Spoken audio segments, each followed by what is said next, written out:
রাজনীতি মানেই কি কেবল ক্ষমতার লড়াই, নাকি এর আড়ালে থাকে অন্য কোনো ত্যাগ? ইতিহাস বীরদের কথা বলে, কিন্তু সেই বীরদের গড়ে তোলার পেছনে যে মানুষগুলো আড়ালে থেকে নিঃস্বার্থ সমর্থন দিয়ে যান, তারা বরাবরই অন্তরালে থেকে যান। আজ আমরা বলছি এমনই এক মহীয়সী নারীর কথা, মারিয়া আক্তার।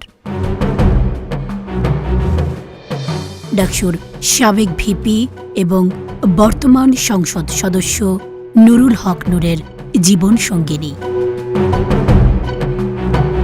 2018 থেকে 2024 এই দীর্ঘ পথ চলাই নূরকে বারবার মৃত্যুর মুখোমুখি হতে হয়েছে। প্রায় 30 বারের বেশি রাজনৈতিক হামলার শিকার হয়েছেন তিনি। যখনই রাজপথ নূরের রক্তে ভিজেছে, তখনই অন্ধকার কারা প্রকোষ্ঠ তাকে গ্রাস করতে চেয়েছে। তখনই ঢাল হয়ে দাঁড়িয়েছেন তার স্ত্রী মারিয়া আক্তার। ভুয়া ধর্ষণ মামলা থেকে শুরু করে একের পর এক রিমান্ড, প্রতিটি ঝড় মারিয়া সয়েছেন অসীম ধৈর্যের সাথে। তো সেই ভয়ঙ্কর রাত, ওকে যখন নিজে শুধু আমরা চিৎকার করতেছিলাম যে আপনারা কারা, কেন নিয়ে যাচ্ছেন, তারা কিছুই বলতেছিল না। তোকে নিয়ে যায়, যাওয়ার পরে আমরা কি করব, হতভম্ব। আমাদের বাসার যতগুলো ফোন ছিল সবগুলো ফোন তারা নিয়ে যায়। আমরা দেখেছি তাকে ক্যামেরার সামনে অঝরে কাঁদতে। সে কান্না কেবল দুর্বলতা ছিল না, তা ছিল প্রিয় মানুষকে হারানোর এক গভীর শঙ্কা। নূরের রিমান্ড চলাকালীন তার সেই আকুতি, আমার স্বামীকে আর রিমান্ডে নেবেন না, ও অসুস্থ, কিংবা বিষাদ মাখা সেই ঘোষণা, নূর আর রাজনীতি করবে না, শুধু ওকে আমাদের কাছে সুস্থভাবে ফিরিয়ে দিন। এই কথাগুলো কেবল একজন স্ত্রীর ছিল না, ছিল এক বিপন্ন ভালোবাসার আর্তনাদ। যখন নূরের চরিত্র নিয়ে প্রশ্ন তোলা হয়েছে, যখন ষড়যন্ত্রকারীরা ভুয়া অপবাদ দিয়ে তাকে থামিয়ে দিতে চেয়েছে, মারিয়া আক্তার তখন সিংহীর মতো গর্জে উঠেছেন। তিনি দৃঢ় কণ্ঠে বলেছিলেন, আমি ওর স্ত্রী, আমি জানি ও কেমন, ওর বিরুদ্ধে আনা সব অভিযোগ মিথ্যা। স্বামীর প্রতি এই অটল বিশ্বাসই ছিল নূরের রাজনীতির মাঠের সবচেয়ে বড় শক্তি। আজ দিন বদলেছে।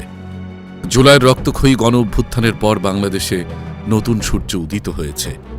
বারবার কারাবরণ করা আর মার খাওয়া সেই নূর আজ জনগণের প্রতিনিধি, পটুয়াখালী 3 আসনের সংসদ সদস্য। অনেকে বলেন নূরদের মতো নেতা শতাব্দীতে একবার জন্মায়, কিন্তু আমরা বলি নূরের মতো যোদ্ধার পেছনে মারিয়া আক্তারের মতো ধৈর্যশীল সঙ্গীও যুগে যুগে একবারই আসে। ত্যাগ আর ধৈর্যের পরীক্ষায় মারিয়া আক্তার আজ উত্তীর্ণ। আজ তার সুদিন, আজ তার হাসার দিন। ইতিহাসের পাতায় মারিয়া আক্তারের এই নিঃস্বার্থ আত্মত্যাগ স্বর্ণাক্ষরে লেখা থাকবে। ইতিহাস বীরদের চেনে, কিন্তু বীরদের আগলে রাখা এই নীরব যোদ্ধাদের কথা কজন মনে রাখে?